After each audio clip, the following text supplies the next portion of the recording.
Hello everyone, अस्सलाम वालेकुम। कैसे हैं आप? उम्मीद है आप सब खैरियत से होंगे। आज हम समझेंगे न्यूमेरिकल नंबर 4। ये न्यूमेरिकल नंबर 4 जो है चैप्टर नंबर 3 डायनामिक्स से लिया गया है। और चैप्टर नंबर 3 डायनामिक्स जो है ये फ़िज़िक्स क्लास 11 लेकिन सिंध टेक्स्ट बुक बोर्ड वालों की जो बुक है उसका चैप्टर है। ठीक है, मैं हूँ आपके साथ शकील अहमद जरवार। हमारे यूट्यूब चैनल को सब्सक्राइब करें और बेल के आइकन पर भी क्लिक कर लें ताकि आपको न्यू आने वाली वीडियोस की अपडेट मिलती रहे। तो आइए चलते हैं, हम इस न्यूमेरिकल को समझते हैं कि न्यूमेरिकल में हमसे क्या क्या पूछा जा रहा है, क्या क्या इन्फॉर्मेशन हमें दी हुई है। A machine gun fires 10 bullets per second into target. एक मशीन गन है, वो 10 बुलेट्स फायर करती है 1 सेकेंड में टारगेट में। ईच बुलेट वेट्स 20 ग्राम।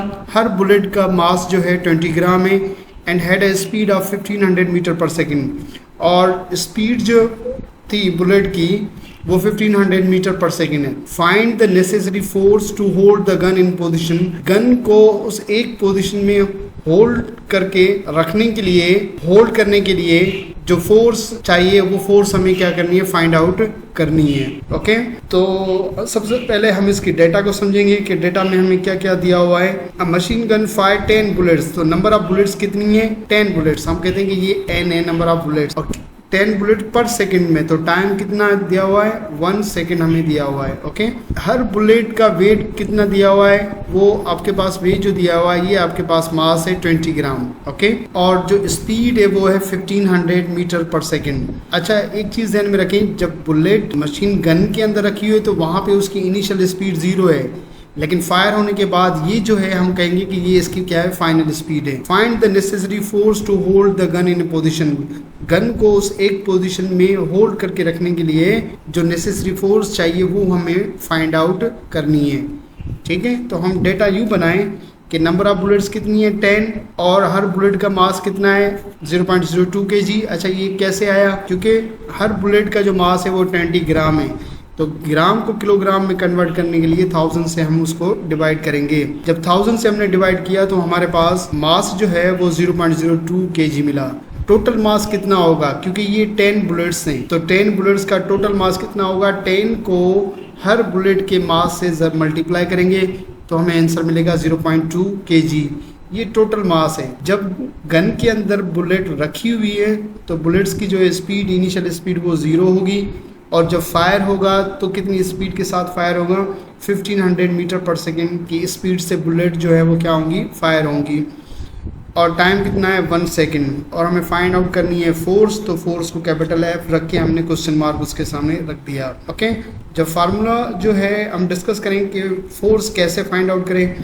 फोर्स हम फाइंड आउट करेंगे rate of change of momentum से, क्योंकि F इज इक्वल टू वो किसके बराबर है? Delta P upon delta T के बराबर है। डेल्टा P क्या है? Change in momentum, change in momentum of bullets divide by आपके पास क्या है, ये वाला टाइम।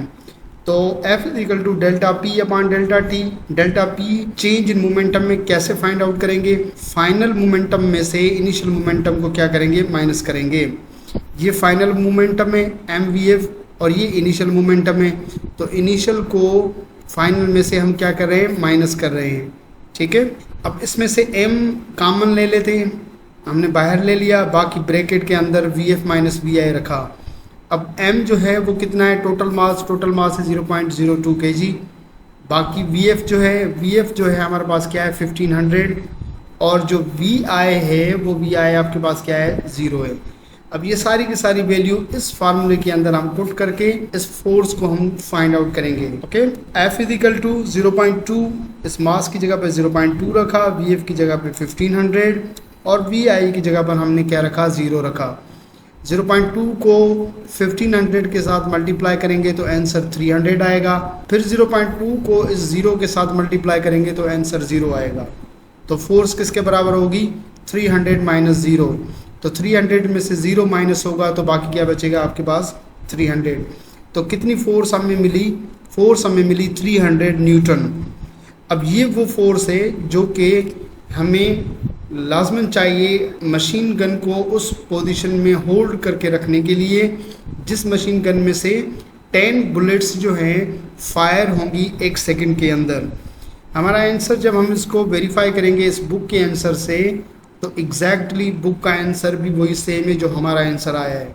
तो इसका मतलब है कि हमारा सॉल्यूशन जो है वो बिल्कुल ओके है, बिल्कुल करेक्ट है। आई होप कि ये न्यूमेरिकल नंबर 4 आपको अच्छी तरीके से समझ में आ गया होगा। अगर न्यूमेरिकल में कोई कंफ्यूजन है तो वो आप कमेंट बॉक्स में पूछ सकते हैं। अपना बहुत सारा ख्याल रखिएगा।